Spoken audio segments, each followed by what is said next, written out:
Happy 12th of December. For many, Christmas is associated with nostalgia and memories. And this episode is particularly special to me. I've invited my dad to share how he celebrated Christmas with his family as a child. My dad is currently 86 years old. He was 6 or 7 years old when World War II ended and the English began leaving his hometown. So you can be sure that times were different back then. Among other things, the annual Christmas bath in the tub in the kitchen was a recurring event, though not necessarily something that anyone was looking forward to. I've also been fortunate enough to get an interview with my mom scheduled, in which she will share what Christmas in the Faroe Islands was like in her childhood. But we'll have to wait until the 19th of December to hear that story. Let's hear from my dad first. Where in the world did you grow up, and who did you grow up with? I grew up in Sunday with my mom and dad, and then the siblings who came along over time. My sister was the eldest. Then I came along. Then there was Gunnar, and finally Birch. Christmas, as I remember it from my childhood, the main course was beef soup. Everything was homemade, of course. A soup hen and a piece of beef roast, preferably with the bone in. And then homemade flour dumplings and meatballs and carrots. Then we had, I can't remember if it was rice pudding or riz à la mong. Let's just say it was riz à la mong, because we certainly had that later on. Was there an almond gift? Not that I can remember. And nothing else happened on Christmas Eve. There were no Christmas games or anything like that. The presents we got were practical things, like hand-knitted socks and gloves. And if your mom could sew, she'd make shirts or trousers for you. Sensible things. Toys were almost unheard of. We did get Christmas presents, but I can't really recall any. We didn't get much. And we didn't miss it, because no one else got any either. Did Father Christmas visit on Christmas Eve? Not in the early years, but in the early 50s, we had a neighbor who dressed up as Father Christmas a few years in a row. The same man, with the same outfit, went from house to house. All he did was turn up and say, "Ho, ho, ho," you know. And then he'd leave again, but it was exciting every time. Who was he? When you got a bit older, around 10 or 12, you'd think, that's Einar. That's how simple it was. Do you remember any of the songs you sang around the Christmas tree? No, but it must have been It Barn Erfurt, I Bethlehem. Yes, I remember that one.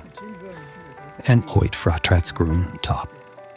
I don't remember the others, but they were, even back then, traditional Christmas hymns. The same ones still used today. But hymns, not carols. Not songs like Po Loftet Sitter Nissen. That came later, of course. Were there other traditions, like baking biscuits and such? Oh yes, everything was homemade. All the biscuits were homemade. At night, we'd sneak down. The tins were sealed, but they were sealed with paper, which you could loosen so you could grab a few biscuits, preferably a handful, and then back to bed to eat them. Everything was made from scratch. All the baked goods. Nothing was store-bought. I also remember we made marzipan. Of course, we didn't have real marzipan, so we made it by mixing icing sugar and almond essence. Then we kneaded it together into marzipan. That's what we called it. And we'd color it and make Christmas confectionery. And we made figures. One thing we'd always make was a hen sitting in a nest. But otherwise, it was whatever people could think of. Odd creations to look at. We'd also roll it out and make triangles and rectangles and that sort of thing. That was the kind of sweets we had at Christmas. I don't recall us buying anything. We simply couldn't afford it. What about Christmas decorations? Did you make those with clay and candles and such? We definitely did at home. We made Christmas hearts, and there were little elf figures, climbing elves, but always homemade. We used to hang up a lot of decorations, like garlands we made, and paper chains, also for hanging up. And everything that went on the Christmas tree was also homemade, except for a few exceptions. There were some birds at one point, but they didn't come until the 1950s. If you hung up Christmas hearts or cones, did you put anything inside them? Only on Christmas Eve, but not otherwise. And there weren't any stockings hung up for Christmas presents either. There wasn't anything like a gift every day leading up to Christmas Eve. Did you have a kind of advent calendar at home? I remember once I got a circus where the town itself was made of little doors. I used it for several years in a row. You opened one door for each date. That must have been in the late 1940s or early 1950s. It lasted for many Christmases. Everything we made back then was reused. We just added to it. Where it went, I don't know. It just disappeared. One thing I remember, and this was very common in every household. People sent Christmas cards to each other. They cost 5 air back then.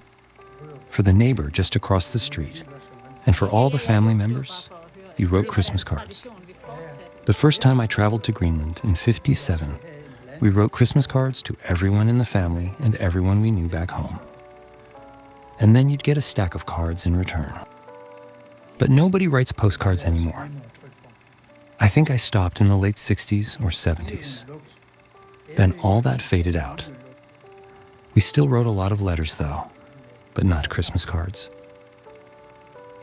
They were displayed in a big bowl on the table, in every home. What about your Christmas tree? Did you cut it down yourself? No, we usually got it from a farmer, or we bought it. But I never went to get a tree myself, and it was always Norway spruce. It was fine when it came in, but when it went out, oh, for heaven's sake, the needles were everywhere. They'd shed within a few days, if it lasted until New Year's Eve, and you couldn't touch it when it was inside. We also used those homemade Christmas runners under the tree. They were often embroidered. Of course, with Christmas motifs. That was a fixed tradition. And we also used real candles back then. Old-fashioned wax candles, nothing electric. That wasn't a thing. Did wish lists exist, or did you just get things without knowing what they'd be? I don't recall. Maybe there were wish lists. But it was usually practical things. Like instead of wearing short trousers, it would be nice to get some long ones. But no, I don't really remember anything about that.